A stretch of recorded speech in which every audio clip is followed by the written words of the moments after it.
Algunas escenas de este programa han sido recreadas. A una hora de la ciudad de Nueva York, una banda de letales sicarios apareció en una pacífica comunidad suburbana. Atacaron rápida y salvajemente. Los agentes se enteraron de que el líder de la pandilla había estado viviendo clandestinamente por más de 2 décadas. El grupo especial antiterrorista del FBI de Nueva York tenía la esperanza de encontrar al fugitivo más buscado antes de que él asesinara de nuevo. La evidencia se acumula, no tienen sospechosos evidentes. El centro de comercio es bombardeado. Ted Kaczynski es arrestado. Fugitivo a un prófugo.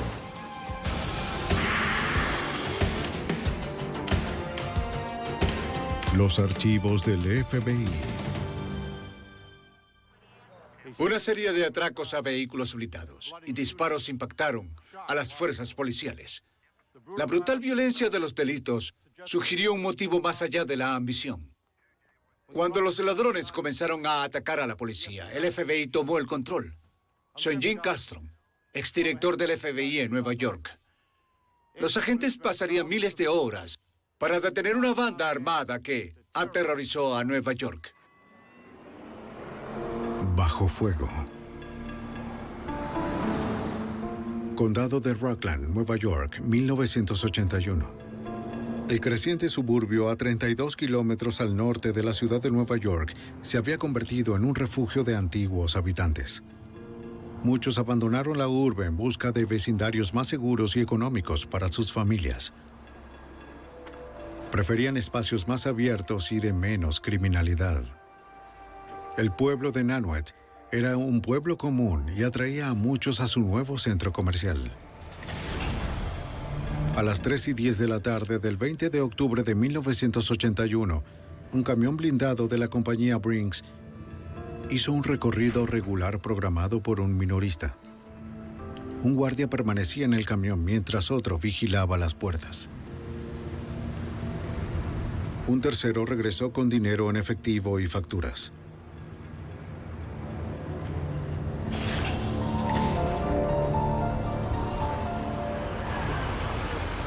De pronto, una banda de hombres enmascarados irrumpió de una furgoneta roja. Un guardia recibió un disparo en la garganta y el otro en el brazo. Luego, los sicarios apuntaron al conductor. Él disparó en defensa, pero el tiroteo de los asaltantes fue abrumador. Un guardia logró montarse en la parte trasera del camión para protegerse. ¡Apúrate! ¡Vamos! ¡Apúrate! ¡Muévanse, ¡Apúrate! muévanse! ¡Vamos! ¡Pronto! ¡Apúrense! ¡Vamos! ¡Apúrense! ¡Vamos!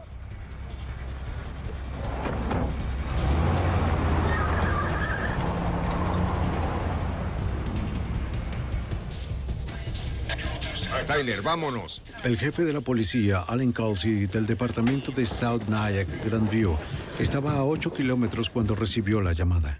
Los oficiales de otras ciudades cercanas también fueron llamados, ya que Nanuet era muy pequeña para mantener su propia fuerza policial. En octubre de 1981, cuando el caso Brinks ocurrió, fue un evento extremadamente impactante para toda el área del condado de Rockland, para la comunidad de Nyack, para la comunidad de Clarkstown. Fue algo que nunca esperaban ver. La policía y los paramédicos de Clarkstown llegaron primero. Se llevaron a uno de los guardias con un soporte vital esperando a que sobreviviera el camino al hospital. El guardia del Brinks, Peter Page, nunca llegaría. Un disparo había seccionado las arterias principales en su hombro derecho y su cuello. Murió antes de que la ayuda llegara. El conductor ileso dijo que los sicarios llevaban máscaras. Creía que eran hombres negros. Y huyeron en una furgoneta roja. Gracias al registro de un depósito, la policía supo que faltaban 1.6 millones de dólares. De esos, 1.3 millones estaban en el camión. El comandante Calsey recibía las actualizaciones mientras se dirigía a la escena del crimen.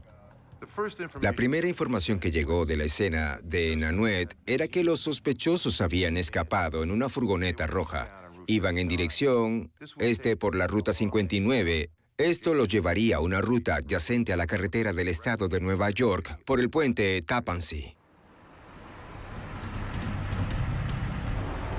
Unos instantes más tarde, una residente local cerca del centro comercial informó haber visto a unos hombres enmascarados en un estacionamiento pasando sacos y armas a un pequeño camión de mudanzas.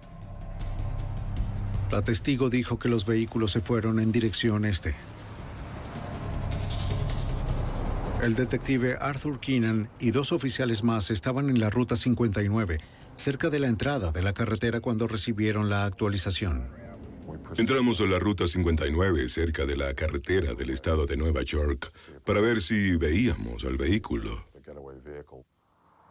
Fuimos a esa área imaginando que esa sería la vía de escape. Cuando los oficiales llegaron a la intersección de la calle Mountain View y la Interestatal 87, notaron que un camión de mudanzas esperaba para cruzar a la izquierda hacia la carretera. Keenan ordenó que una patrulla bloqueara el acceso.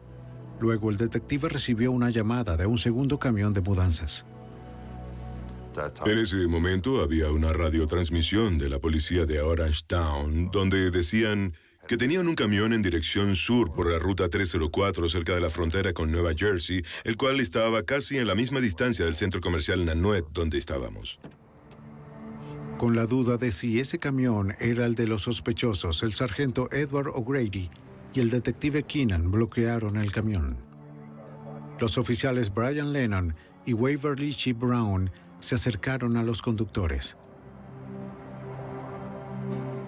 Los sospechosos fueron descritos como hombres negros.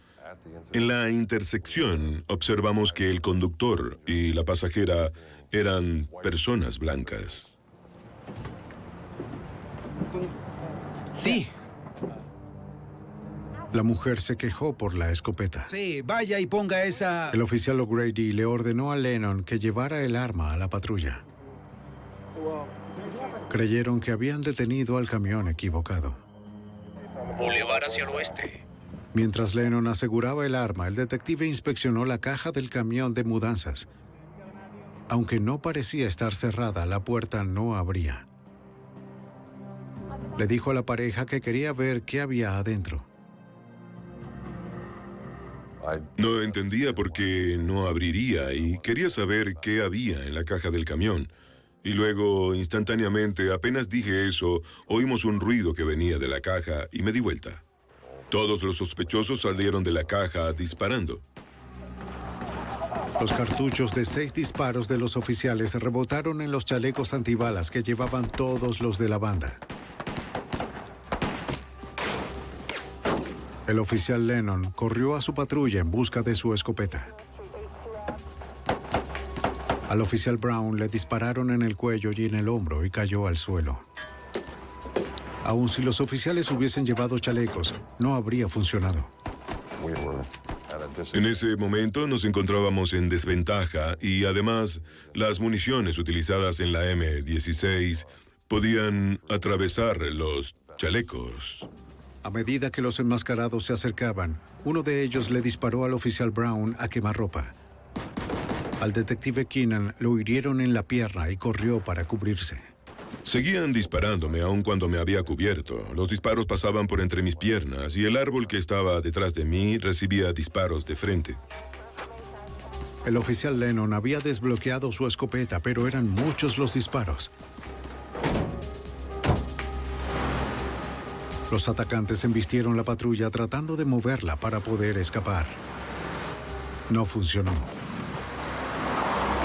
Luego 2 autos llegaron a la escena. Los sospechosos sacaron los sacos de dinero y los metieron dentro de los autos. Uno de los sospechosos no pudo llegar al auto de escape. Un motorizado que iba pasando tomó a la mujer, quien era la pasajera del camión, y evitó su escape. Él vio el Oldsmobile blanco y el Honda marrón huir rápidamente. Los oficiales Keenan y Lennon corrieron a ayudar a sus colegas heridos. Mientras los sospechosos huían, fui hasta donde estaban Waverly Brown y Eddie O'Grady para ver si podía hacer algo por ellos. Ambos necesitaban más que cualquier cuidado médico básico que yo pudiera ofrecerles. Aún en camino, el foco principal del comandante Alan Kelsey era encontrar los vehículos fugados, pero los informes no eran claros y costaba descifrarlos. Fue muy difícil en ese momento en particular tener una comunicación abierta y clara con alguien allá afuera, porque eran demasiadas las comunicaciones que estaban acumulándose. A medida que el comandante se acercaba, se dio cuenta de que la escena del crimen no necesitaba más personal o vehículos. Se dispuso a encontrar a los responsables. No quería interferir con la respuesta de emergencia en esa área. El camino estaba completamente bloqueado, así que, sabiendo que esta vía de escape los llevaría a una dirección específica, di vuelta en U en la calle Mountain View con la 59 e hice el recorrido de nuevo. Él se imaginó que los sospechosos irían hacia la ciudad de Nueva York, donde había más potencial para más víctimas mortales. Creía que ese camino los llevaría a la avenida Mountain View a una intersección en T. Imaginé que había un 50% de probabilidades de que fuesen hacia el este o el oeste, y yo podría cubrir alguna de las dos vías de escape, y fui inmediatamente hacia esa área tan rápido como pude. De hecho, yendo hacia esa intersección, observé dos vehículos sospechosos a alta velocidad, en dirección este por la calle Christian Gerald. El comandante siguió los autos, los llamó desde donde estaba y pidió refuerzos. Era claro para mí, basado en lo que había sucedido hasta ese momento, que eran individuos extremadamente peligrosos, a quienes no les importaba la vida humana, y no dudaron en tomar las acciones violentas más extremas contra cualquiera que estuviera en su camino. Hasta que las unidades llegaran, quedaría de su parte detener a los dos vehículos que llevaban 6 asesinos fuertemente armados. Después de seguirlos unos minutos, notó que 2 pasajeros del Honda habían desaparecido, quizás para recargar las armas. Cuando llegamos a la esquina de la 6 con Broadway, el Oldsmobile cruzó a la derecha hacia Broadway, hacia el sur por el medio de la ciudad, y el Honda marrón intentó hacer lo mismo, pero había deslizamientos en la vía. El comandante estacionó su auto entre los fugitivos. ¡Necesito refuerzos! Sacó su arma y siguió pidiendo refuerzos, con la intención de que su voz fuese escuchada entre tantas llamadas simultáneas. Seguí ordenándoles a los sospechosos que salieran del vehículo. Hubo un periodo de varios segundos en los que nada pasó. Y luego las puertas se abrieron y veo a una mujer poner sus pies sobre el suelo, pero seguía sentada en el asiento delantero del auto. ¡Voltéate! ¡Déjame! El comandante repitió sus órdenes para que salieran del vehículo con las manos arriba. La mujer empezó a buscar detrás del asiento, quizás un arma. ¡Ya, voltéate ahora! ¡Vamos! Luego el copiloto caminó hacia el oficial y llevaba un chaleco antibalas. ¡Voltéate, voltéate! A pesar de mis repetidas órdenes, uno de los sospechosos venía caminando hacia mí. La mujer estaba intentando alcanzar algo, lo cual asumí inmediatamente que se trataba de un arma. El comandante estaba solo y ninguno de los sospechosos obedecía sus órdenes. Él volvió a hacer un llamado desesperado por refuerzos. ¡Conductor! ¡Conductor! El 20 de octubre de 1981, el jefe de la policía de Nyack, Nueva York, detuvo uno de los autos fugitivos lleno de sospechosos de un robo a un vehículo blindado que había dejado un saldo de 3 muertos y 2 heridos. ¡Hazlo ya! Mientras pedía refuerzos, uno de los sospechosos buscaba algo detrás de su asiento y el otro se acercaba al comandante utilizando un chaleco antibalas. Necesito refuerzos. Estaba solo y ninguno de los sospechosos obedecía sus órdenes. Cuando hacía un último llamado, los refuerzos llegaron.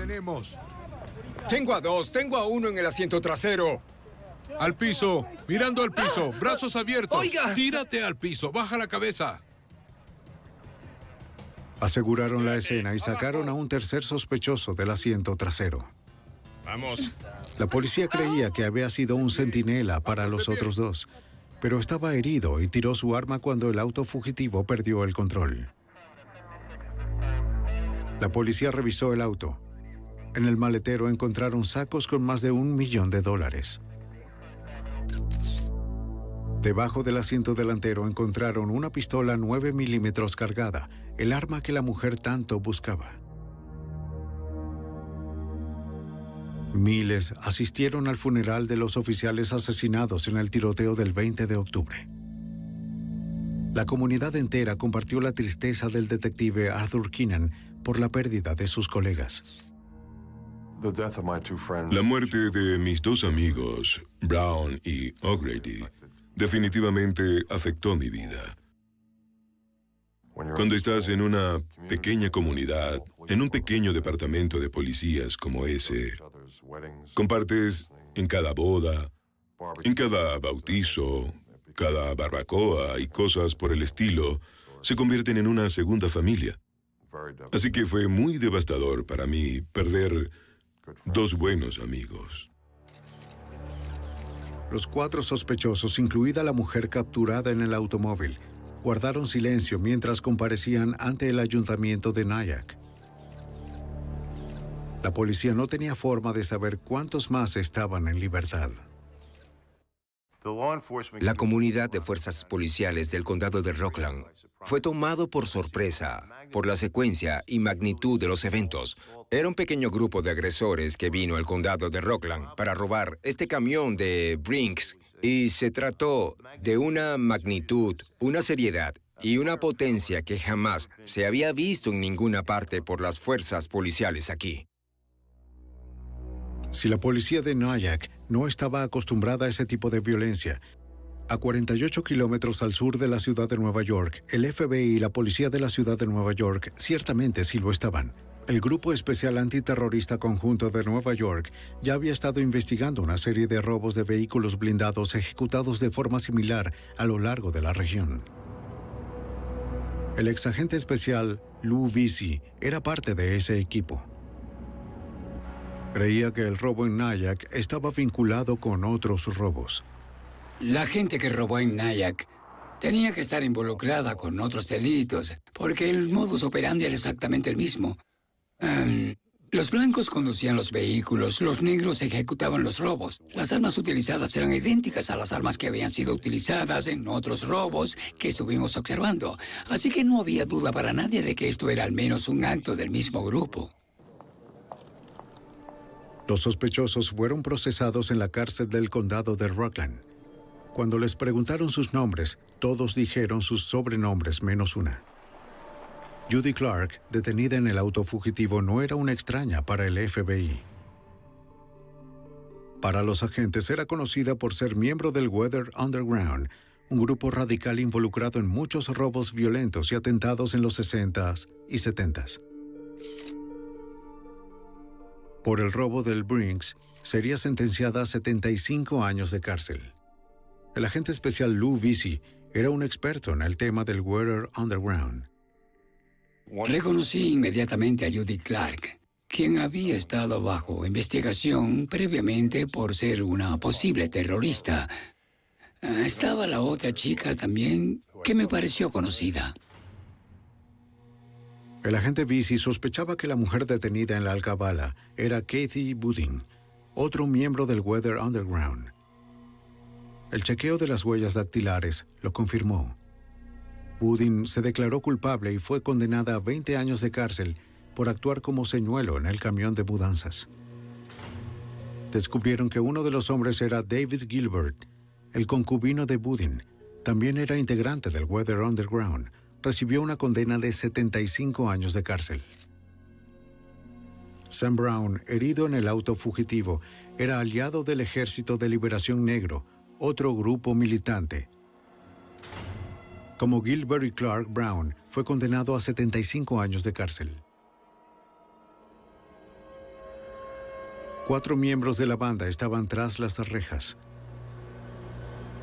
Por las declaraciones de los sobrevivientes, los agentes estimaron que unos 7 más estaban en las calles. El agente especial Ken Maxwell se unió a la investigación para ayudar a determinar quiénes eran y dónde estaban los fugitivos restantes. Una nueva pista ofrecía posibilidades. El segundo auto fugitivo fue encontrado a unos cuantos kilómetros de distancia. El Oldsmobile estaba en el condado de Westchester, volcado y abandonado. Dentro había un gran charco de sangre que indicaba que quien lo abandonó resultó herido durante los disparos. Los agentes inspeccionaron los hospitales locales en busca de víctimas por disparos. No encontraron ningún paciente del que no se supiera su paradero el día del tiroteo. ¿Otros casos de atentados? El Oldsmobile era de una mujer que vivía en un departamento de la calle Prospect, en East Orange, Nueva Jersey. Sospechaban que los fugitivos armados se habían refugiado allí. Los agentes obtuvieron la orden de allanamiento. FBI, orden de allanamiento. No encontraron a nadie y comenzaron a revisar el departamento. La ubicación en East Orange, Nueva Jersey, fue un tesoro de pruebas escondido. Era lo que comúnmente llamamos escondite. Dentro de ese escondite, la Policía Estatal de Nueva Jersey y el FBI hallaron una cantidad enorme de pruebas documentales indicando otros escondites, otros vehículos utilizados por estos sujetos y también fotografías y otras formas de identificación que empezaron a revelar el misterio de quién estaba involucrado. Los investigadores descubrieron un nombre clave en los recibos de alquiler. Se trataba del nombre legal de la arrendataria, Marilyn Jean Buck. El FBI conocía su nombre y su historia. Era una conocida operante del Ejército de Liberación Negro y su única miembro blanca. Marilyn Buck tenía una larga historia de involucramiento con políticos radicales. Al momento del robo era una fugitiva que había estado clandestina y que era solicitada por cargos con armas. ¿Qué es eso? Los agentes también encontraron un manual de fabricación de bombas, diagramas de 6 comisarías y una lista negra con los nombres de líderes civiles y comerciales. También hallaron más identificaciones falsas, disfraces, una escopeta, 2 pistolas 9 milímetros y municiones. Un libro de contabilidad con notas detalles hechas a mano por Marilyn Buck revelaron las actividades ilícitas del grupo. En él enumeraba fechas y gastos de alquileres de autos, armas, municiones y drogas ilegales. Mientras los investigadores examinaban las pruebas, comenzaron a encontrar un problema que los atormentaría a lo largo de este complejo caso, según el agente Lou Visey. Creo que la verdadera dificultad era la gran cantidad de información y pruebas. Muchas pruebas de diversas escenas del crimen. Los individuos que siempre usaban sobrenombres, identificación falsa, tenían escondites. Tenías que descifrar quién era quién. Esta era la misma persona, pero con nombre diferente, aunque con la misma descripción física, pero en otro escondite. Era un rompecabezas gigante y algunas veces parecía que no tenías todas las piezas. Los agentes aún no sabían quién estaba involucrado, dónde estaban o por qué lo hicieron. Señor Brown, Para obtener respuestas, el FBI tuvo que utilizar un testigo cooperante. Buscaron a Sam Brown en la cárcel de Otisville, el atacante detenido después de la captura del auto. Era un cómplice de bajo nivel del Ejército de Liberación Negro. Brown cooperaba con la esperanza de que le redujeran la condena. Sam Brown fue el único que decidió hablar con los investigadores y realmente fue un gran comienzo. Él fue el que nos dio los nombres y estos fueron el punto de partida de la investigación para conocer el resto. Así que era importante. El nombre más valioso que Brown suministró fue el del genio detrás del robo armado, Matulu Shakur. Shakur era un conocido militante, el líder del Ejército de Liberación Negro y uno de los miembros del más alto rango de la banda, quienes entre ellos se llamaban La Familia. Si te paran, La familia era un grupo de unos 12 terroristas, básicamente conformado por miembros del grupo Weather Underground y el Ejército de Liberación Negro. Su asociación formal era noticia para el agente Maxwell. Sabíamos de investigaciones anteriores que estos grupos se habían comunicado, que tenían algunos objetivos y metas en común. Pero nunca antes esa comunicación o asociación había evolucionado a este tipo de actividad delictiva. Muy bien, escucha, Sam. Brown les dijo que la familia se reunió varias veces para planificar el robo de Nyack. Muy bien. Matulu Shakur asignaba funciones para cada miembro del grupo. ¿Sabes qué hacer con eso? Sí, señor. Edward Joseph y Donald Wims fueron asignados como atacantes en el asalto al vehículo blindado. El FBI sabía que Wims era miembro de las Panteras Negras y del Ejército de Liberación Negro. Escapó de la cárcel en 1978. Los investigadores sabían poco sobre Joseph. Otro hombre llamado Chuy Ferguson se encargaría del fusil M16. ¿Estás listo? ¿Estás listo? Samuel Lee Smith llevaría una escopeta. No quiero que nadie dispare hasta que Chuy lo indique, ¿está claro? Brown no sabía el nombre de los otros, pero le dio a los agentes las descripciones físicas. Los agentes publicaron anuncios de los 5 nombres, incluidos el de Samuel Lee Smith.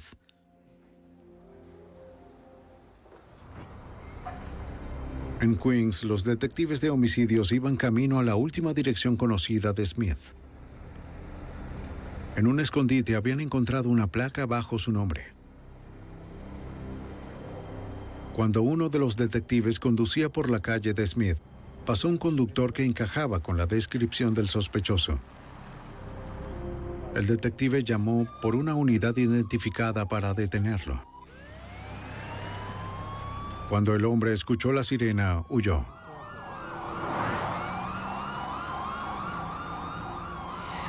La policía lo siguió hasta un callejón. ¡Ponga las manos en la ventana! ¡Salga del auto! Use su mano izquierda para abrir la puerta. ¡Vamos! ¡Salga del vehículo! Mantenga las manos donde pueda. Por tercera vez, como en muchos otros días, un miembro armado de la familia le disparó a oficiales uniformados.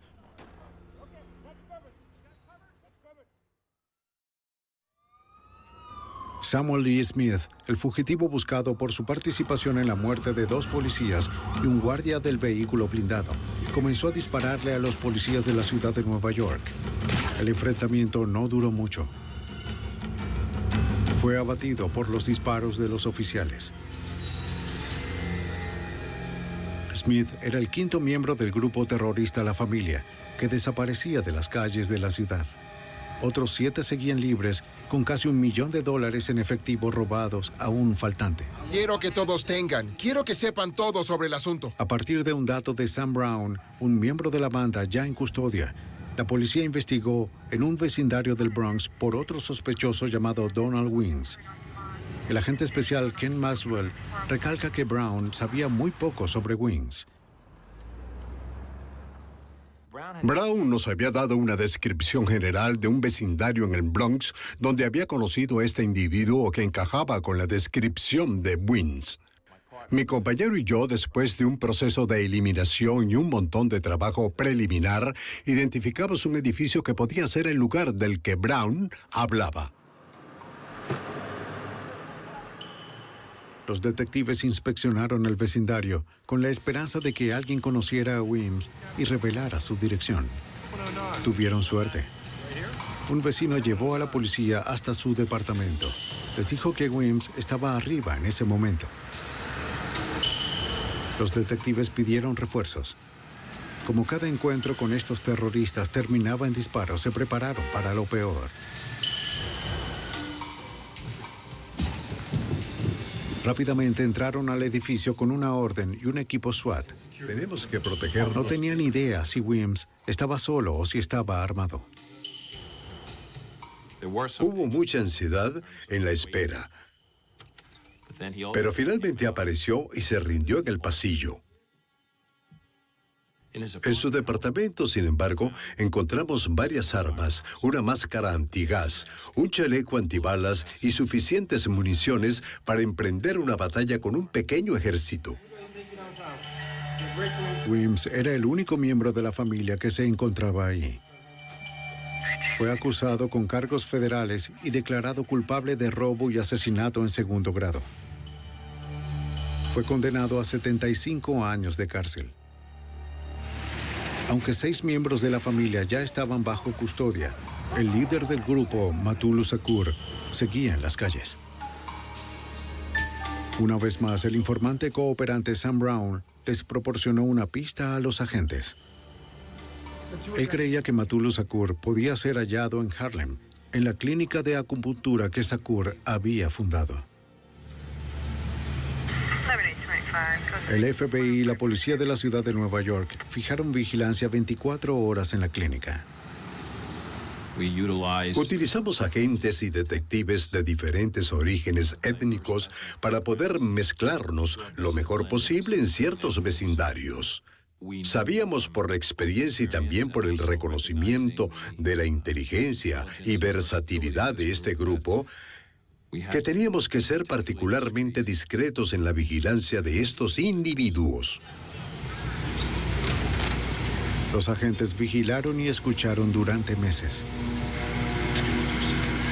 Aunque Shakur nunca apareció, notaron que otros entraban y salían con frecuencia. Los agentes creían que eventualmente ellos los llevarían hasta Shakur.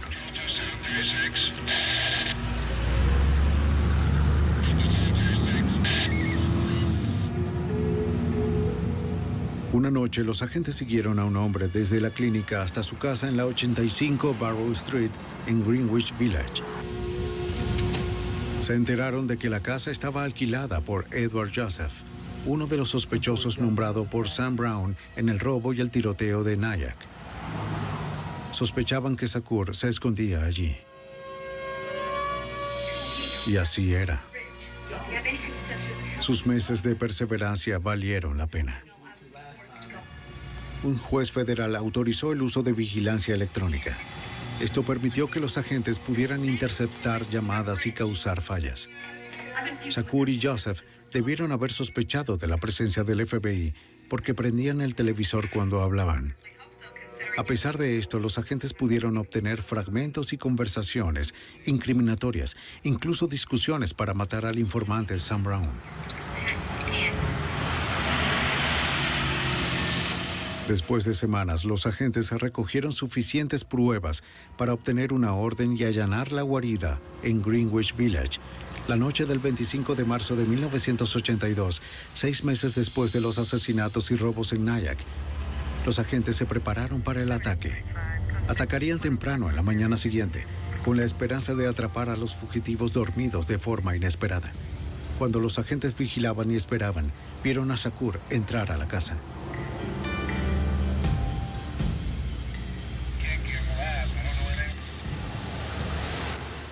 Al amanecer, 2 equipos SWAT llegaron. Un equipo entró por la puerta frontal y el otro cubrió la salida de emergencia trasera. ¡Despejado! Detuvieron a 2 hombres, Chuy Ferguson y Edward Joseph, ambos participantes del ataque de Nyack. Manos atrás. Su líder, Matulu Shakur, no estaba por ninguna parte. De alguna manera había escapado durante la noche pasando la vigilancia.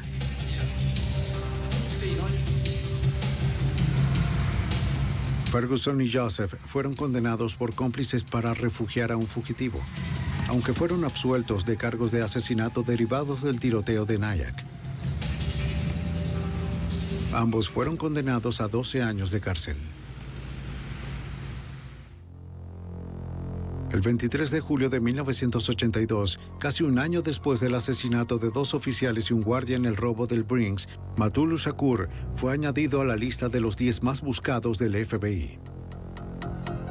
Encontrar al líder de la banda responsable de 3 asesinatos a sangre fría ahora se convertiría en una prioridad para cada oficina del FBI en todo el país. ¡Vamos! ¡Rápido! ¡Rápido! Casi un año después del robo del Brinks y un tiroteo con la policía, los agentes del FBI de todo el país continuaron la búsqueda de la mente maestra detrás del robo del $1 millón. Matulu Shakur, líder del grupo terrorista llamado La Familia, había sido añadido a la lista de los 10 fugitivos más buscados del FBI. Shakur y al menos otros 3 seguían en libertad. En el verano de 1982, un agente de la ciudad de Nueva York viajó a Georgia para entrevistar a un miembro de la familia que había sido detenido por otro robo a un banco. Tyrone Rison ofreció su colaboración a cambio de una condena menos severa del estado de Georgia. Aunque afirmó que no estuvo presente en el robo del vehículo blindado en Nyack, Nueva York, confesó haber ayudado a planificar el trabajo que dejó a 2 policías y al guardia del Brinks sin vida. Rison suministró información crucial sobre otros miembros de la familia. Rison no era solo un miembro de la familia, era un miembro muy importante. Había estado involucrado en todos los robos. Él sabía quiénes eran de la familia. Él sabía los nombres y también sabía cómo funcionaba la familia. Así que podía describir el modus operandi, los robos que hicieron, las armas que usaron, quién hizo qué. Nuestros miradores, más o menos. Rison le dijo a la gente cómo los miembros pudieron obtener tantos nombres. El prisionero explicó que una gerente de una tienda de ropa para niños en Manhattan era clave para obtener las identificaciones falsas. La gerente recogía la información de las licencias cada vez que un cliente pagaba con cheque. Ya que el estado de Nueva York no exigía una foto a principios de los 80, un impostor solicitaba la información del Departamento de Vehículos Motorizados, alegando que había perdido su licencia. Luego, el departamento emitiría un duplicado inmediatamente. Rison también le describió al agente especial Maxwell las razones del grupo. Ellos llamaban expropiaciones a estos robos que eran casi actos de guerra. Y uno de sus miembros, elocuente o no tan elocuentemente, comentó una vez: en la guerra la gente resulta herida. Así que si puedes entender esta filosofía, puedes entender la mentalidad detrás de las razones de esta banda. La información de Rison ayudó a los agentes a entender más sobre los trabajos internos de la banda. Pero para el otoño de 1984, 3 años después del robo del Brinks y del asesinato triple, 3 fugitivos aún eludían al FBI, incluido el líder Matulu Shakur, Marilyn Beck y Susan Rosenberg. A pesar de esto, el tiempo estuvo a favor del FBI. Cuanto más corrían los fugitivos, más posibilidades había de que se equivocaran. El 29 de noviembre de 1984, la policía local recibió una llamada de un gerente en un depósito de Cherry Hill, Nueva Jersey. Él reportó a un cliente en las instalaciones que había pagado su cuenta con una tarjeta de crédito reportada como robada. Los oficiales llegaron y abordaron a la mujer que ya se iba. En la parte trasera de la furgoneta observaron contenedores que parecían llevar explosivos. La policía le pidió su identificación. Cuando ella fue a buscar su cartera debajo del asiento, los cautelosos oficiales la detuvieron. Querían que mantuviera sus manos en un lugar visible. Dentro de su cartera encontraron un arma. La pusieron bajo arresto. Cuando la revisaron, la policía supo que se trataba de Susan Rosenberg, miembro de la familia solicitada por el robo del Brinks y el tiroteo. Los investigadores consiguieron una orden judicial para la furgoneta. Dentro de las cajas habían 290 kilos de explosivos y 14 armas. La furgoneta estaba registrada en el estado de Nueva York a nombre de una mujer llamada Louise Harman. Los agentes descubrieron que su nombre y dirección habían sido falsificados. Hay una etiqueta allí. Cuando los técnicos forenses revisaban el vehículo de Rosenberg, vieron una etiqueta en la puerta de un taller de reparación en Connecticut.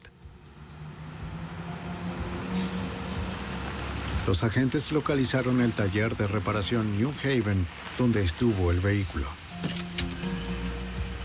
Esperaban que el propietario recordara quiénes le llevaron la furgoneta. Le mostraron varias fotos de las mujeres que estaban vinculadas a la familia.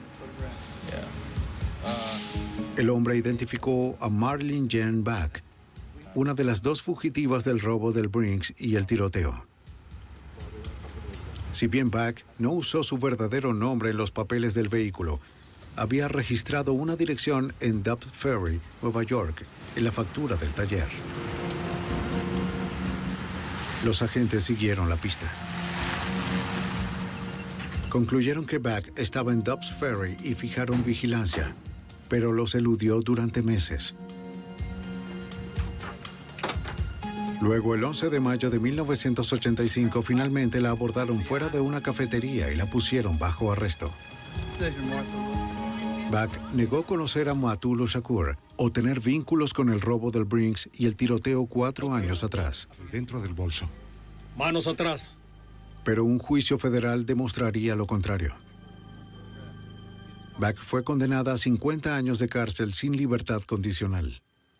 Resultó ser muy importante en la planificación de los robos y en la adquisición de las armas. Muchas de las armas que tenían las obtuvo en exposiciones de armas en Texas, comprándolas bajo nombres falsos. Ahora solo un sospechoso conocido en el robo y el tiroteo de Nyack faltaba: el líder terrorista Matulu Shakur. ¿Llegaste a ver a alguien con él?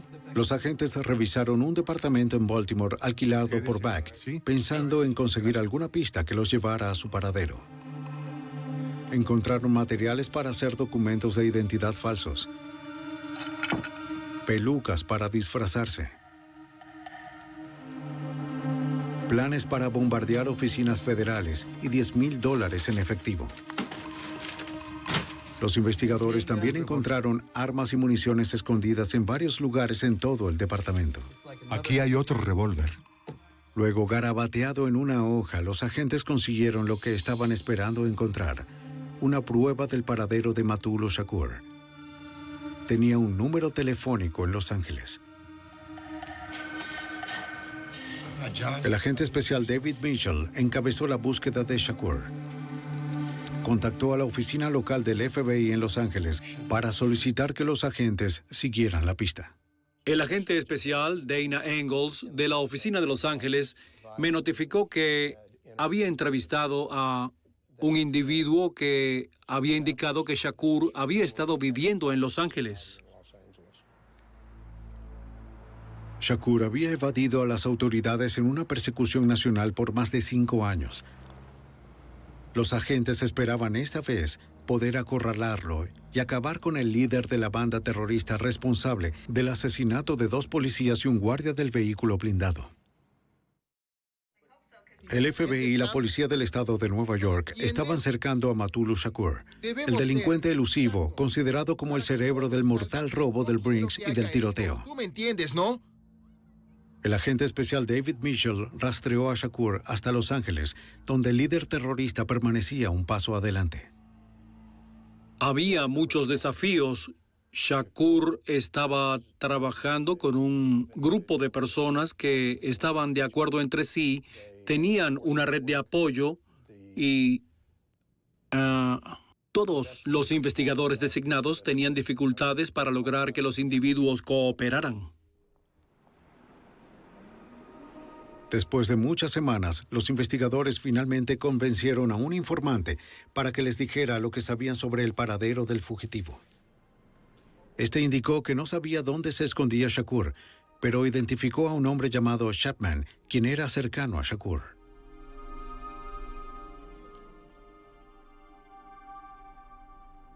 Durante unas 6 semanas, los agentes vigilaron por vía terrestre y aérea a Chapman y a otros cómplices de Shakur, pero este seguía eludiendo a las autoridades.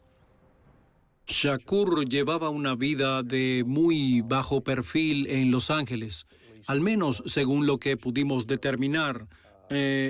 no frecuentaba ningún lugar o área donde pudiera ser identificado y sabíamos poco de su actividad en ese momento. Mientras la vigilancia continuaba, Mitchell y los otros investigadores trataban de identificar un patrón de los movimientos de los cómplices de Shakur para esconderlo en la ciudad. Reexaminaron los registros de alquiler del departamento y otros documentos, pero no encontraron mucho. Luego, el 11 de febrero de 1986, el informante confidencial llamó. Oye, gracias por el dato. Les dijo que Chapman se reuniría con Shakur esa noche, después del juego de baloncesto de los Lakers.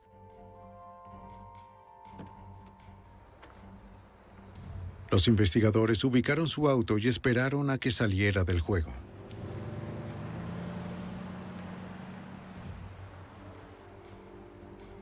Chapman intentó hacer una limpieza en seco, una táctica de contravigilancia diseñada para perder el rastro. Recorrió muchas calles, cruzando y cambiando de dirección. La policía lo siguió sin saber si Chapman los había visto.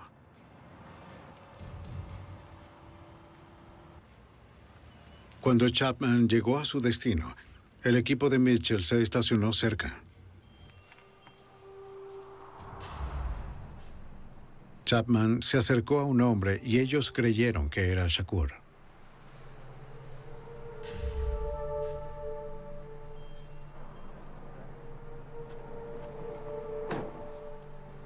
Dos oficiales se acercaron a donde los hombres hablaban, cuidadosos de no llamar la atención. Cuando Shakur los vio, salió corriendo.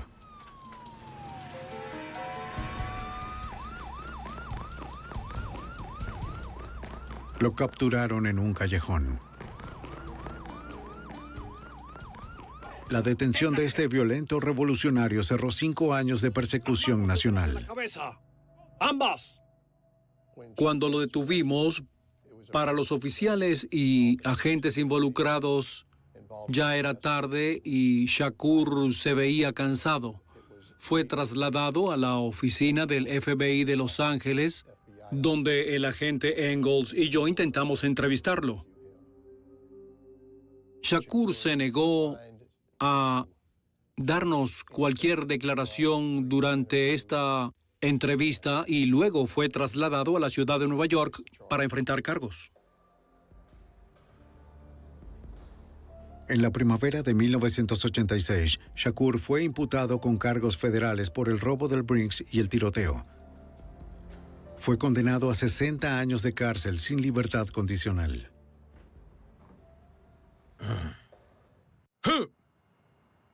Los oficiales sobrevivientes de ese terrorífico día en Nyack, Nueva York, quedaron aliviados con la captura y condena de Shakur.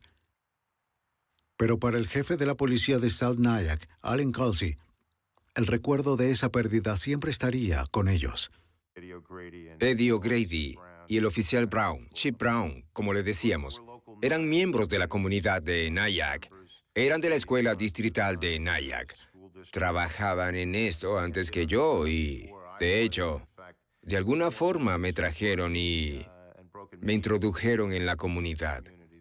Eran de la comunidad y a muchos de nosotros que eran policías aquí, eran excelentes personas, excelentes policías y los extrañamos mucho. Seguro estoy de eso. En Nyack, Nueva York, se erigió un monumento para conmemorar a los oficiales caídos. Los colegas sobrevivientes han encontrado consuelo sabiendo que las lecciones aprendidas del tiroteo de Nyack trajeron una vida segura tanto para los ciudadanos como para los oficiales en las calles. No digamos que murieron en vano, pero que su último sacrificio identificó un problema nacional. Creo que sus sacrificios y sus trágicas muertes ciertamente develaron una red nacional de terroristas internos, hasta ahora desconocida, y, en esencia, evitó la pérdida de vidas de otros.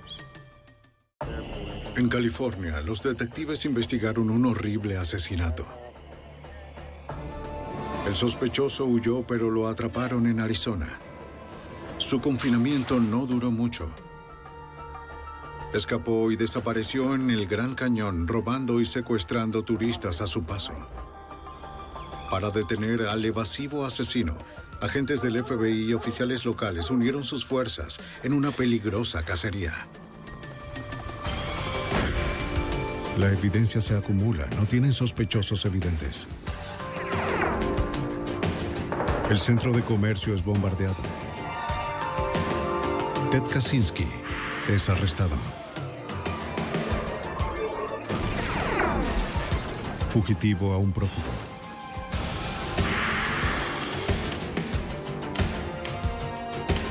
Los archivos del FBI.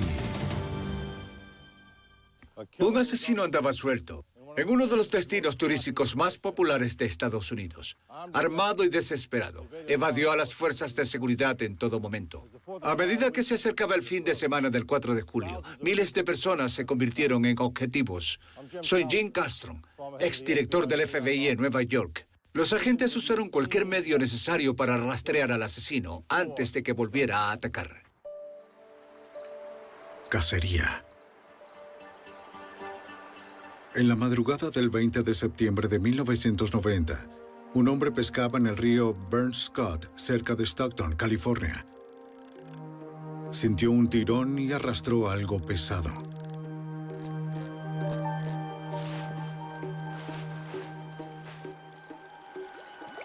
Era una gran bolsa de plástico.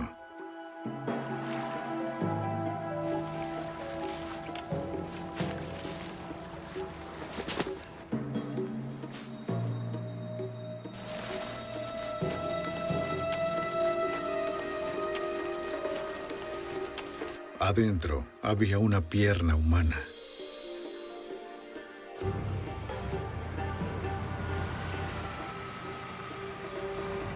El pescador llamó a la oficina del alguacil del condado de San Joaquín. ¿Encontró algo más? Los agentes respondieron a la escena inmediatamente. Confirmaron el reporte de los restos humanos y no pudieron encontrar ninguna pista sobre la identidad de la víctima. Los agentes llamaron al detective de homicidios sargento Armando Mayoya, quien se encargaría de la investigación. La búsqueda de otras pruebas y partes del cuerpo en el río continuó durante la noche y parte de la mañana siguiente. Pudimos llevar una unidad de botes al río junto con una búsqueda en las orillas por parte de los detectives. Al amanecer, los oficiales recorrían el río.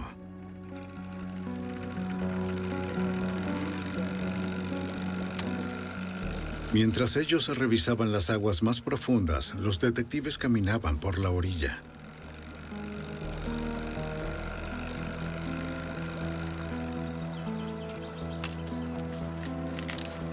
No pasó mucho tiempo antes de que descubrieran otra bolsa de plástico.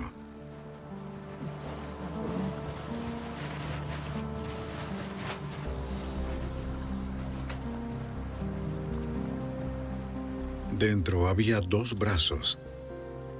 Las muñecas estaban atadas con cinta adhesiva.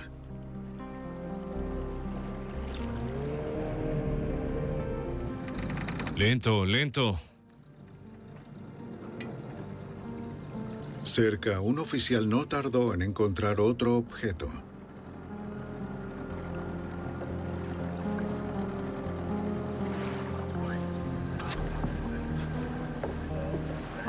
Era un torso humano envuelto en una sábana.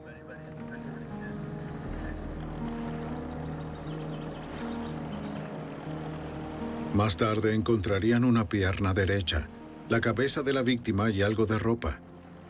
Todo en bolsas de plástico separadas. Después de horas buscando, los oficiales encontraron todos los restos de un hombre adulto. No conocían su identidad. Fue un caso de asesinato bastante brutal.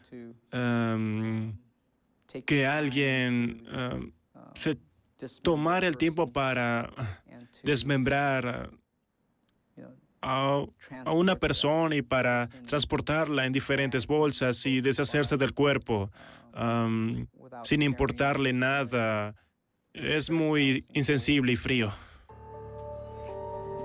En la morgue, un forense examinó los restos. Determinó que a la víctima la habían desmembrado con un cuchillo de sierra.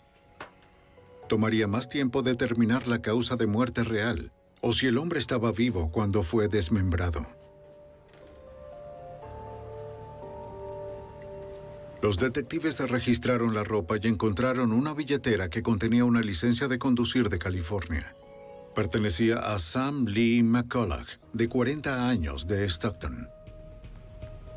Los registros policiales mostraban que McCulloch tenía un registro de arrestos. Sus huellas dactilares confirmaron su identidad. Después de informar a la familia, se obtuvo permiso para revisar su casa. Una vez que la víctima fue identificada y obtuvimos un nombre y un lugar donde vivía, fuimos a la dirección de la víctima. Vivía en el bloque 5200 de East Mariposa Road en Stockton del Sur.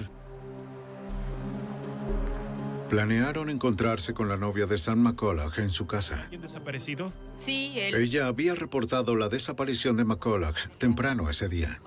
Como no la había llamado en varios días, ella revisó la casa de McCulloch y vio que el lugar estaba desordenado.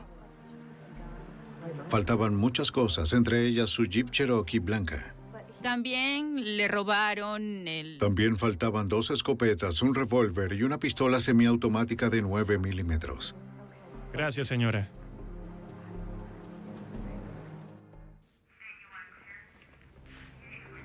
Detectives y oficiales examinaron la casa de McCulloch. Observando las huellas en el suelo, hicieron una búsqueda electrostática para revelar los detalles de las huellas, que parecían hechas por botas. Los investigadores también recuperaron huellas dactilares, pero ninguna era ajena a la casa. Si el asesinato ocurrió en la casa, el asesino se había llevado cualquier evidencia obvia. En un homicidio así, uno esperaría encontrar sangre por todas partes, manchas. La persona que estuvo involucrada en este caso se tomó mucho tiempo para limpiar y esconder sus huellas. En el baño, un oficial hizo un descubrimiento importante. Estábamos a punto de salir cuando pasamos una linterna por el área de la bañera y vimos un reflejo de la zona del desagüe. Parecía el brillo de una lentejuela. Los investigadores sabían que se trataba de colágeno, una sustancia en los huesos que tiene una calidad particularmente reflectante. Mirando un poco más profundo en el desagüe, encontramos sangre, tejido y hueso y una gran cantidad de cabello. Y en base a eso, había una gran probabilidad en ese momento de que la víctima hubiera sido desmembrada en la bañera de la residencia. Sigue por aquí. Acércate. Toma un poco. Las pruebas de laboratorio más tarde harían coincidir la sangre y el cabello con los de Sam McCulloch. Finalmente, el forense determinó que McCulloch había muerto antes de ser desmembrado. La causa de la muerte fue una herida de bala en la frente. ¿Qué calibre cree que tiene, Doc? Las quemaduras de pólvora indicaban que le habían disparado a quemarropa. El forense extrajo los fragmentos de la bala y los envió al laboratorio de balística estatal. Los forenses estudiaron el tamaño, el peso y la composición de los fragmentos y determinaron que el arma homicida era un rifle calibre 22. Al comparar los fragmentos con balas disparadas con armas de muestra, se pueden identificar modelos específicos. Los forenses del Departamento de Justicia de California creían que el arma utilizada fue probablemente un rifle de la marca Westerfield.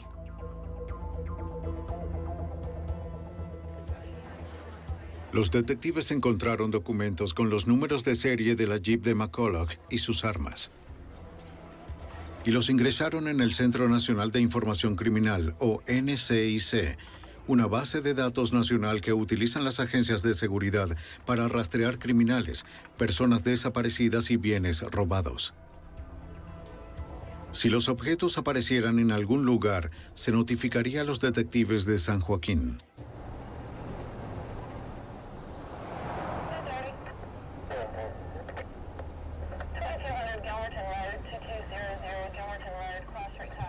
A los pocos días, un oficial de policía de Stockton encontró la Jeep de la víctima abandonada a varios kilómetros de la casa de McCulloch.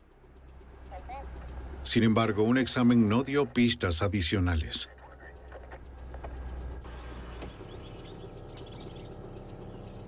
Los investigadores no tenían pistas sobre el asesino. Revisaron el vecindario de McCulloch con la esperanza de encontrar un testigo. ¿Puedo ayudarlo? Nadie reportó ver o escuchar nada fuera de lo común. ¿Sabes si él tenía algún problema? Pero un vecino reportó que a McCulloch lo habían robado hacía 2 años. El reporte de la policía confirmó esta historia. Al hacer una búsqueda por nombre, descubrimos un informe que indicaba que el sospechoso era Stephen Harding. En ese caso, Stephen, aparentemente, según la víctima, la había robado con una pistola. Fue la primera pista sólida. Stephen Harding no estaba en la última dirección conocida, así que los detectives localizaron a su hermano mayor, quien era un oficial de policía del campus en una universidad cercana. Le dijo a los detectives que Stephen era uno de sus 5 hermanos y que era especialmente cercano a uno de ellos, Danny Ray Harding. Stephen y Danny pasaban mucho tiempo juntos.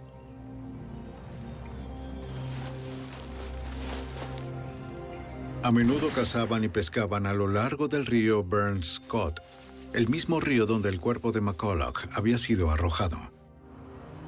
Les contó a los detectives sobre un viaje de caza que Stephen y Danny habían hecho. Le habían disparado a un ciervo, lo habían llevado a su casa y lo habían desmembrado en la bañera de la casa. Y eso fue significativo para nosotros, que la víctima había sido desmembrada de la misma manera. Muy bien. El hermano mayor de Harding agregó otro detalle familiar a los detectives. Después de masacrar al ciervo, Danny había colocado las extremidades del animal en bolsas de basura de plástico negro. Los detectives pensaron que la historia tenía una extraña semejanza con el homicidio de Sam McCulloch. Le pidieron al hermano que identificara algunas prendas de vestir encontradas en el río Burns Scott en una bolsa que contenía partes de un cadáver. Dijo que los shorts negros y la franela se parecían a las que su hermano usaba. La policía notó que nadie en la familia Harding había visto a Stephen o a Danny desde el 19 de septiembre, el día en que Sam McCulloch probablemente fue asesinado. La investigación avanzó hasta el punto en que había suficiente causa probable para presentar el caso ante el juez, así que se emitió una orden de allanamiento para Stephen y Danny, junto con una orden de arresto. El 20 de noviembre de 1990, 2 meses después del asesinato, los oficiales de San Joaquín regresaron al remolque de los hermanos ubicado detrás de la casa de sus padres.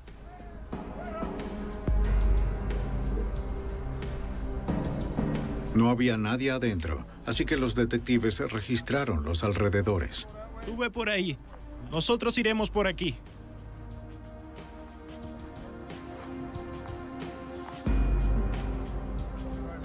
Sí, eso parece. Detrás del remolque encontraron pruebas importantes. Una culata cortada y un cañón cerrado de un rifle. Los forenses del laboratorio habían informado que el arma utilizada para matar a McCulloch era probablemente un rifle calibre 22 Westerfield. El cañón que se encontró junto a la casa del sospechoso era un cañón calibre 22 Westerfield. Al día siguiente, los agentes regresaron al remolque. Uno de los hermanos, Stephen Horning, estaba allí. De arresto. Dese la vuelta y ponga las manos en la espalda. Fue arrestado y acusado de asesinato. El segundo sospechoso, Danny Ray Horning, no estaba en ninguna parte.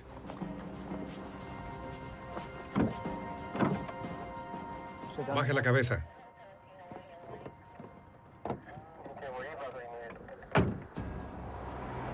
En la cárcel del condado de San Joaquín, California, en diciembre de 1990, los detectives detuvieron a un sospechoso del asesinato y desmembramiento de Sam McCulloch. Stephen Horning había sido arrestado después de un mes de investigación, pero los detectives necesitaban más pruebas para retenerlo. Su hermano Danny Ray Horning también era buscado, pero había huido. Stephen juró que no tenía nada que ver con el asesinato y dijo que no sabía dónde estaba Danny. Como Stephen no les ayudaba a localizar a Danny, los investigadores se dirigieron al padre de los hermanos en busca de respuestas. El señor Horning ofreció información valiosa sobre el arma homicida al detective Armando Mayoya. Después de hablar con el padre del sospechoso, me enteré de que a Danny lo habían visto con un rifle calibre 22. Su padre dijo que Danny y Stephen habían estado detrás del remolque cuando Danny le disparó a un perro con el rifle. Y luego Stephen le disparó con una ballesta. El señor Horning creía que sus hijos habían enterrado al perro en el terreno detrás del remolque. Los investigadores buscaron en el patio de los hermanos. Notaron que un área parecía estar cubierta con tierra recién excavada y comenzaron a excavar. Encontraron al perro y cuando lo revisó el detective, le encontraron una bala en el cerebro. La bala fue procesada en el laboratorio de balística estatal. Los forenses determinaron que el perro fue asesinado con un rifle calibre 22 Westerfield, el mismo modelo que se usó para asesinar a Sam McCulloch. El técnico comparó la bala del perro con la que mató a McCulloch. Las pruebas indicaron que era probable que ambas balas se dispararon con la misma arma. Los detectives regresaron a la cárcel del condado y enfrentaron a Stephen Horning. Describieron la evidencia balística explicando que la bala del perro era similar a la bala que mató a Sam McCulloch y que su hermano Danny había sido visto con un Westerfield calibre 22. ¿Por qué no me dices dónde está Danny? Al darse cuenta de que el caso contra ellos era fuerte, Stephen decidió cooperar. Afirmó que Danny había participado en el primer robo de McCulloch hace 2 años. Danny había jurado matar a McCulloch por presentar cargos, pero luego fue a la cárcel por abuso sexual infantil. Cuando salió unos meses antes de la muerte de McCulloch, Danny mencionó que había vuelto a robarle. No participé en el robo, solo los... Como ninguna evidencia física implicaba a Stephen en la muerte de Sam McCulloch, los investigadores retiraron la acusación de asesinato en su contra. Necesitaban encontrar a su hermano, pero Danny Ray Horning había desaparecido.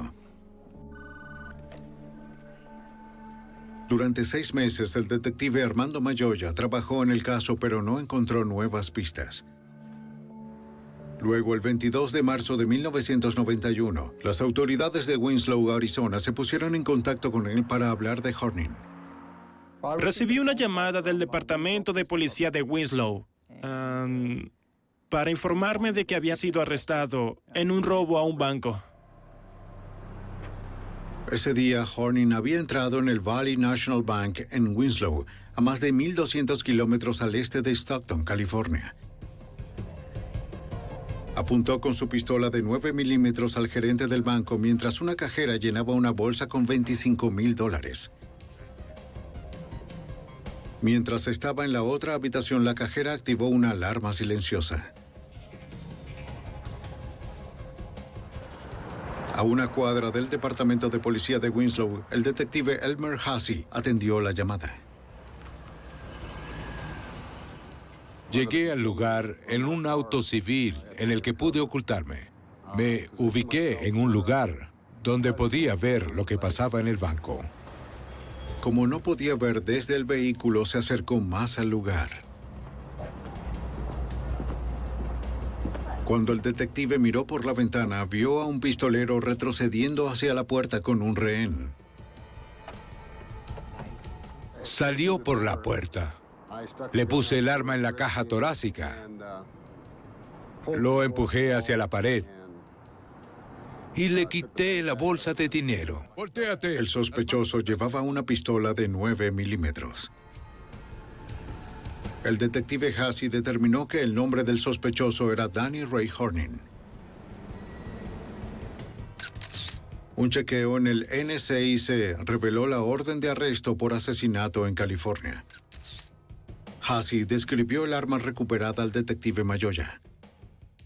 Me informaron que tenían en su poder una pistola semiautomática de 9 milímetros.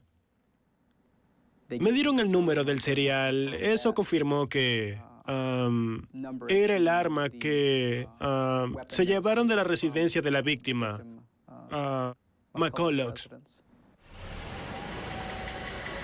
En Arizona condenaron a Horning por robo a mano armada, secuestro y agresión.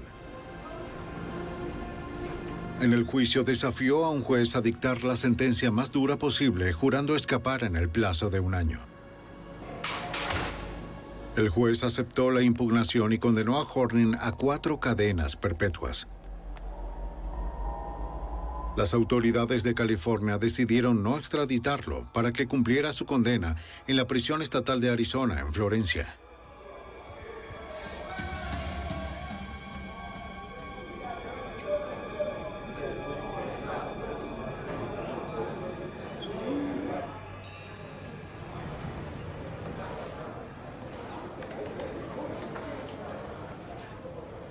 El 12 de mayo de 1992, los funcionarios de prisiones que hacían el recuento de las 4 de la tarde descubrieron que el prisionero número 85897 no estaba en su celda. La prisión fue cerrada y registrada a fondo. Pero Danny Ray Horning no estaba en ninguna parte. El delincuente convicto y presunto asesino se había escapado. El 12 de mayo de 1992, frente a la prisión estatal de Arizona en Florencia, comenzó una cacería masiva tras el fugitivo Danny Ray Horning, que había estado cumpliendo 4 cadenas perpetuas. Horning también era sospechoso de un horrible desmembramiento en California. El rastreador de fugitivos del Departamento Correccional de Arizona, Doug Shuster, ayudó a organizar la búsqueda. Tenemos muchos rastreadores expertos, perros, vehículos, todo el equipo. El plan era rastrearlo y detenerlo. Planeábamos tomar un sendero, seguirlo con perros, caballos y hombres hasta localizarlo. Los equipos de las fuerzas de seguridad de las agencias locales, estatales y federales respondieron fuera de la prisión. Pero Horning había desaparecido de la zona. Mientras los equipos ampliaban el radio de búsqueda, Shuster regresó a la prisión para tratar de averiguar cómo el asesino logró escapar. Funcionarios de la prisión se pusieron en contacto con el FBI para ayudar en la investigación. Las autoridades primero revisaron los registros de Horning. El prisionero había sido alojado en la unidad central, la zona más segura de la prisión. No había evidencia de un túnel o de muros rotos. Interrogaron a los oficiales y a los reclusos para determinar las últimas acciones de Horning en la prisión. Doug Schuster primero determinó por qué Horning no estaba en su celda cerrada. En un momento dado, no todos los reclusos están encerrados en una celda. Algunos están trabajando en la cocina, otros trabajando aquí o allá. Así que tienes una parte de los reclusos que no están en sus celdas. Otra parte se contabilizaría a través de una hoja de salida. El personal veía a alguien y decía, estos 4 internos están en la cocina trabajando, por eso no estaban en su celda durante el conteo. Los investigadores se enteraron de que a Horning se le había asignado un trabajo de conserjería, que incluía la limpieza de la enfermería. Esto le dio acceso a los uniformes médicos. Bueno, pudo obtener la bata blanca de la unidad médica ubicada dentro de la prisión y pudo conseguir un par de pantalones blancos de los trabajadores de la cocina. Los investigadores creían que Horning cambió su uniforme de prisión por la bata de laboratorio, los pantalones blancos y una identificación de empleado falsificada. Creyeron que simplemente salió de la prisión y se adentró unos pocos kilómetros en la ciudad de Florencia. Los investigadores revisaron el expediente de Horning para tratar de determinar a dónde podría ir. Un posible destino era California, donde tenía familia y contactos. El otro fue Winslow, Arizona, donde había prometido vengarse de los policías y agentes del FBI que lo habían enviado a prisión. El agente especial Kit Tolhurst, de la oficina del FBI en Phoenix, se unió a la investigación. ¿Van a salir con ellos? ¿Van a llevar perros de búsqueda? Trabajaría en colaboración con el Departamento Correccional para detener a Horning antes de que volviera a atacar. Los informantes en la prisión dijeron que creían que iba a robar más bancos y luego ir a Winslow para tratar de matar a la gente de la sucursal del Valley National Bank que robó o a los agentes, así que creímos que iría en esa dirección. El agente examinó los objetos que quedaban en la celda de Horning. Los enviarían a criminólogos de la Academia del FBI en Quantico, Virginia. Comenzamos a trabajar con nuestra unidad de ciencias del comportamiento también para ver si podían hacerle un perfil y así averiguar si es el tipo de persona que llevaría a cabo sus amenazas. Y básicamente concluimos que sí sería capaz de llevar a cabo ese tipo de amenazas. Si Horning estaba dispuesto a matar a agentes del FBI, nadie estaría a salvo. La primera pista sólida en la casa de Horning llegó 3 días después de su fuga. El 15 de mayo, los oficiales del alguacil del condado de Pinal respondieron a una llamada desde una hacienda a 24 kilómetros al oeste de la prisión. El dueño dijo que habían robado la casa.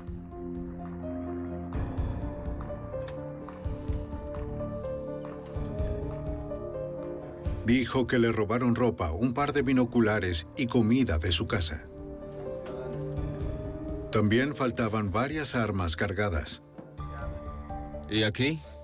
Todo. Mi cuarto. El FBI y los agentes locales creían que era Horning preparándose para su intento de vengarse. Tenían razón. Encontraron una huella suya en la casa para confirmar que era él quien había hecho eso. Así que ahora estábamos un poco más preocupados incluso de que se dirigiera en la dirección que había dicho, porque estaba empezando a llevar a cabo su plan. Buenas tardes. El fugitivo estaba armado. El FBI recurrió a los medios de comunicación para advertir al público y solicitar su ayuda. En una conferencia de prensa, los agentes dieron a conocer la foto de Horning y la información sobre su fuga. A cualquiera que viera a Horning, se le pidió que llamara al FBI inmediatamente, aunque se le ordenó que no se acercara al presunto asesino. La cobertura de los medios de comunicación generó muchas pistas. Una de ellas llegó al FBI de parte de unos campistas que afirmaban que Horning estaba robando comida, mapas y equipo de campamento cerca del lago Mormon, a unos 273 kilómetros al norte de la prisión. Aunque Horning sabía cazar y pescar, los robos eran esenciales para su supervivencia en el bosque. Los oficiales locales siguieron su rastro. Se metía en cabañas, robaba comida y luego se iba. Lo que tratábamos de hacer era una búsqueda casa por casa en todas las cabañas de la zona. De eso se encargaron las oficinas locales del alguacil del condado. Registraban tantas casas como podían.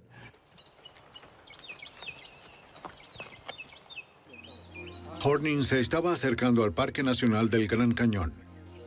Comenzaba la temporada turística de verano, lo que significaba que miles de personas estarían en peligro. Tenían que encontrarlo antes de que alguien saliera herido. Basándose en el rastro de Horning hacia el norte, los equipos de búsqueda de fugitivos del Departamento Correccional de Arizona y los departamentos del alguacil centraron su búsqueda en el condado de Coconino. Fue una tarea muy grande. El condado de Coconino posee más de 18,000 acres de bosques y terreno difícil. La cobertura perfecta para un fugitivo. Fuimos a las montañas, a la zona del lago Mormón. Había árboles, montañas, rocas, colinas, helicópteros, una gran cantidad de movilización, radios, perros, caballos, remolques. Fue algo masivo.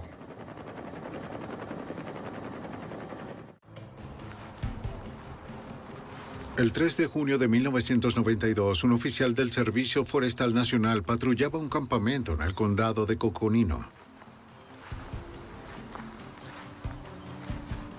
El oficial vio a Horning saliendo de un área boscosa. Era demasiado peligroso para un oficial solitario seguir al asesino armado al bosque.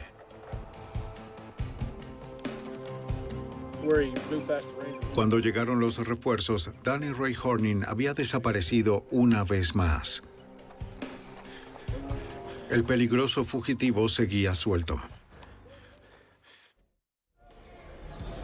En el verano de 1992, Danny Ray Horning escapó de la prisión de Florencia, Arizona, después de cumplir solo 9 meses de 4 cadenas perpetuas. El FBI creía que el presunto asesino se dirigía hacia el norte, hacia Winslow, Arizona, para vengarse de los agentes que lo habían encerrado. El 11 de junio, los agentes respondieron al reporte de un robo de una cabaña cerca del pueblo de Pine, a medio camino entre la prisión y Winslow. Esta vez Horning robó una camioneta y trató de que lo vieran como una celebridad prófuga, según el agente especial del FBI, Kid Tolhurst. Más armas fueron robadas de allí, y ahí es donde dejó una nota que decía: "Gracias por los artículos, Danny Ray".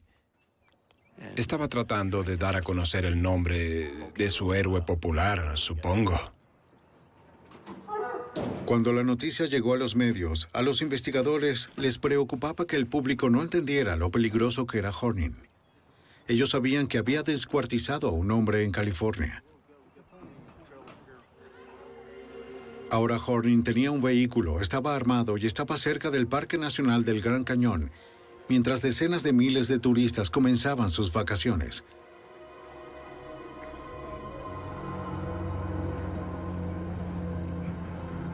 Durante 10 días no hubo nuevos avistamientos. Con la camioneta, puede que ya estuviera a cientos de kilómetros de distancia. Luego, el 21 de junio, un oficial del Departamento de Seguridad Pública descubrió la camioneta robada a 80 kilómetros al norte de Pine. Danny Ray Horning iba conduciendo. El oficial llamó por refuerzos.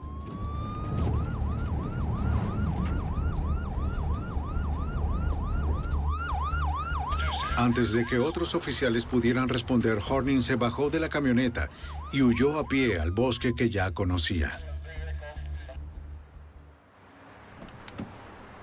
Los agentes del FBI respondieron inmediatamente. En la camioneta encontraron otra nota firmada por Horning. Pine, Arizona está en el área boscosa en el norte de Arizona. A lo largo del camino de Florencia a Pine, él casi llega a Winslow. Así que se estaba acercando mucho a la zona que nos preocupaba. Sabíamos que tenía armas, sabíamos que tenía el vehículo. Se metió en esa zona y nos hizo creer aún más que iba a intentar llevar a cabo sus amenazas. Las autoridades de Winslow no eran las únicas en peligro. El FBI estableció un puesto de mando de campo dentro del Parque Nacional del Gran Cañón, donde Horning era una amenaza para miles de turistas. Rastrearon los avistamientos confirmados, trazando los movimientos de Horning. Los agentes coordinaron la respuesta a cada avistamiento y transmitieron la información entre las distintas agencias de seguridad involucradas.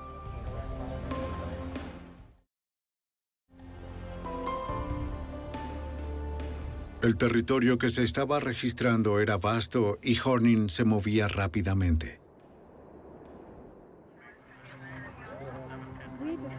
El 23 de junio, 2 turistas informaron a los agentes que Horning los había secuestrado dentro del Parque Nacional.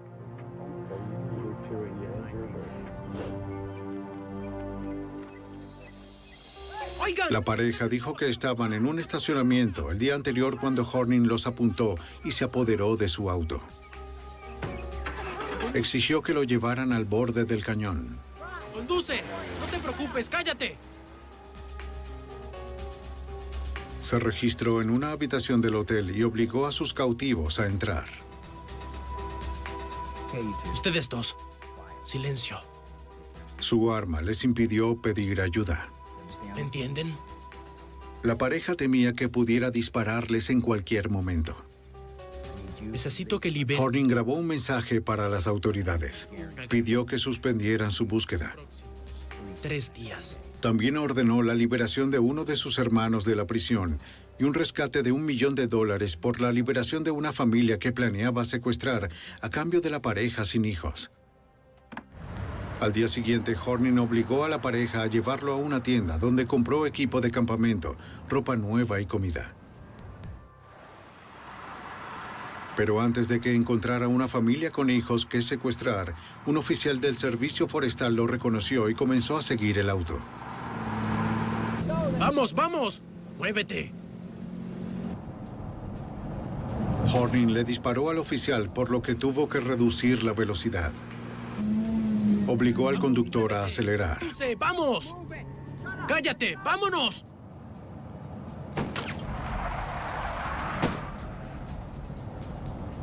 Cuando se alejó un poco, Horning ordenó que detuvieran el auto. ¡Quietos!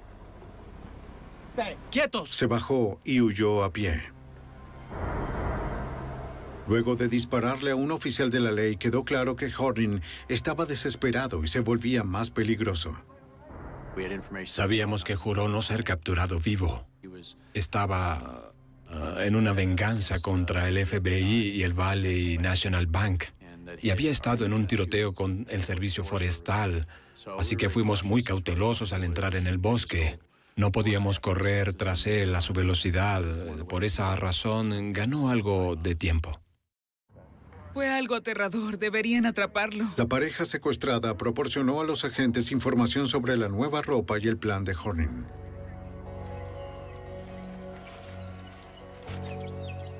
Una vez más, grupos armados de búsqueda recorrieron el área donde Horning fue visto por última vez. Pero no encontraron rastro de él. Horning volvió a pie y se escondió en algún lugar del inmenso Parque Nacional del Gran Cañón. Había prometido secuestrar a una familia con hijos.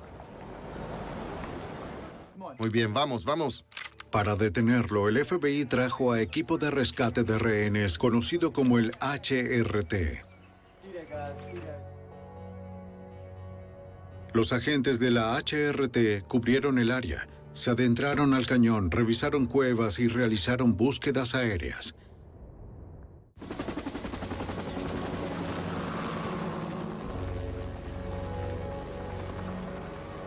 Tenían que encontrar al sospechoso antes de que tuviera la oportunidad de volver a matar.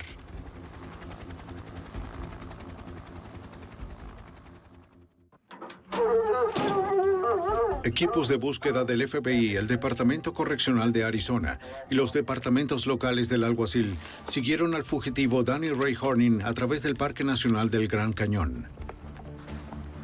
Movilizaron a docenas de oficiales, perros de rastreo y helicópteros en un esfuerzo por encontrar a Horning antes de que éste secuestrara a más rehenes.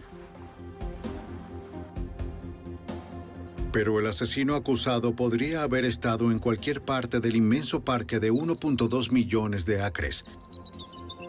Debido al peligro que Horning representaba para los turistas, el FBI decidió cerrar el Parque Nacional del Gran Cañón para el fin de semana del 4 de julio. Fue una tarea importante. El día festivo es el fin de semana más ocupado del año en el parque.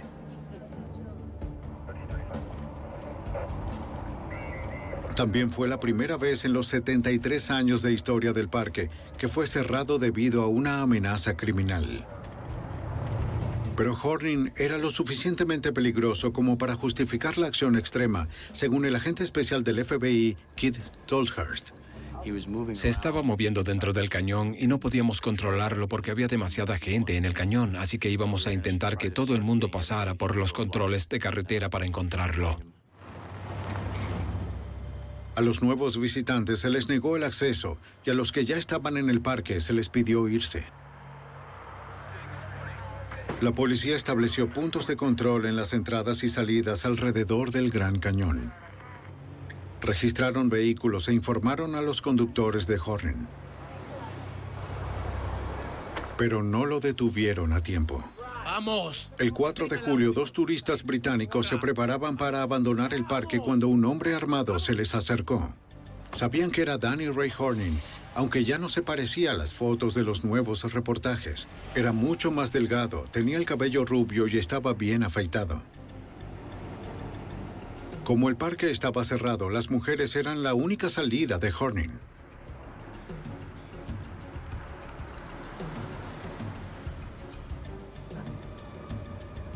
En un punto de control, un guardabosques detuvo el auto y habló con los 3 que estaban adentro.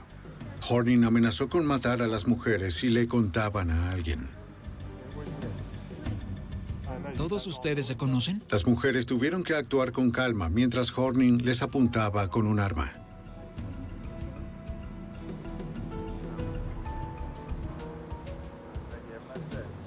El oficial no reconoció al rubio Horning y los dejó pasar.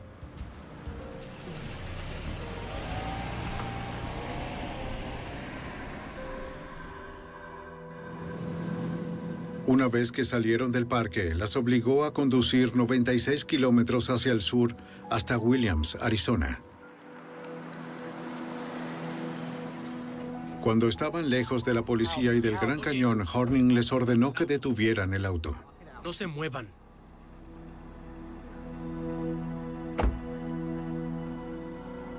Con la pistola en la mano, llevó a las mujeres aterrorizadas al bosque.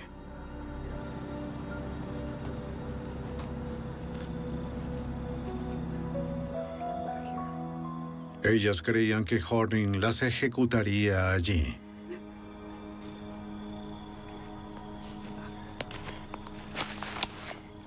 No se muevan. Para su alivio, las dejó allí para robar su auto.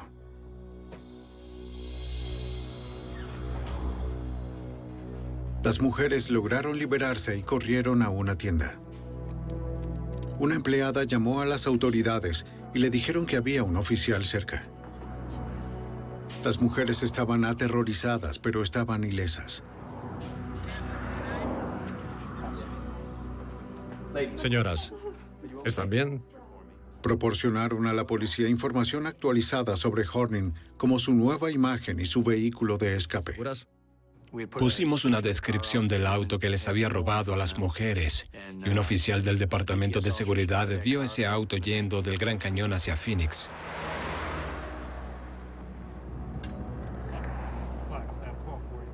El patrullero Steven Costello trabaja para el Departamento de Seguridad de Arizona.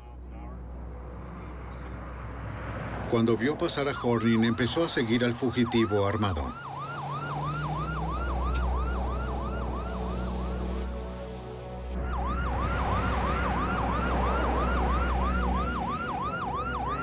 En poco tiempo se convirtió en algo más que una persecución en auto. Oí una gran explosión y pensé que le pasaba algo al auto. Miré los indicadores y todo estaba bien. En ese momento en particular me di cuenta de que me había disparado. Le notifiqué al operador que me había disparado y que estaba bien y que iba a seguirlo. Los disparos obligaron al patrullero a mantener la distancia. Va a tomar la rampa. Pero sabía que no podía perder a Horning. Voy siguiéndolo. El fugitivo trató de escapar girando cerca de la ciudad de Sedona. Tomó la rampa y pude ver que frenó y se deslizó y tuvo un pequeño accidente. Se estrelló con un cartel y le grité, ¡detente! ¡Detente! Falló el disparo. El oficial tenía órdenes de no seguir a Horning al bosque. El sospechoso ha entrado en el bosque a pie. Cuando llegaron los refuerzos, los agentes y los oficiales comenzaron una búsqueda en la zona. Una vez más, Horning había desaparecido. Después del anochecer, una pista llegó al puesto de mando. Un residente dijo que vio a Horning bebiendo de la manguera de un jardín en un vecindario cerca de Sedona. Un agente de la patrulla fronteriza respondió a la llamada. Hasta donde se sabía, Horning seguía armado.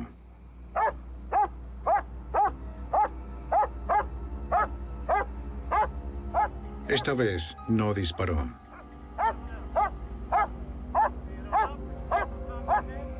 Después de haber sido perseguido sin descanso durante 54 días y por más de cientos de kilómetros, un agotado Horning simplemente se rindió.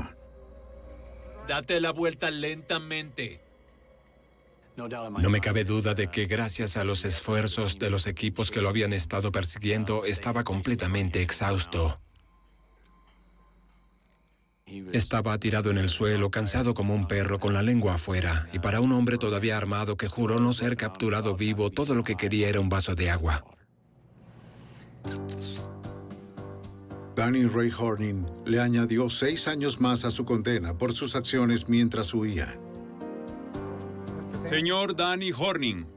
Las autoridades de California decidieron extraditar a Horning y acusarlo del asesinato de Sam McCulloch. El juicio comenzó el 12 de mayo de 1994. Los abogados de la fiscalía probaron que en septiembre de 1990, Danny Horning entró ilegalmente a la casa de Sam McCulloch para robarlo. ¡Ahora! Horning estaba molesto porque McCulloch había presentado cargos después del robo. Ató a McCulloch y lo dejó indefenso. Horning estaba usando su rifle Western Field calibre 22, el mismo con el que los testigos lo habían visto matar a un perro antes. Horning le disparó a quemarropa a Sam McCulloch.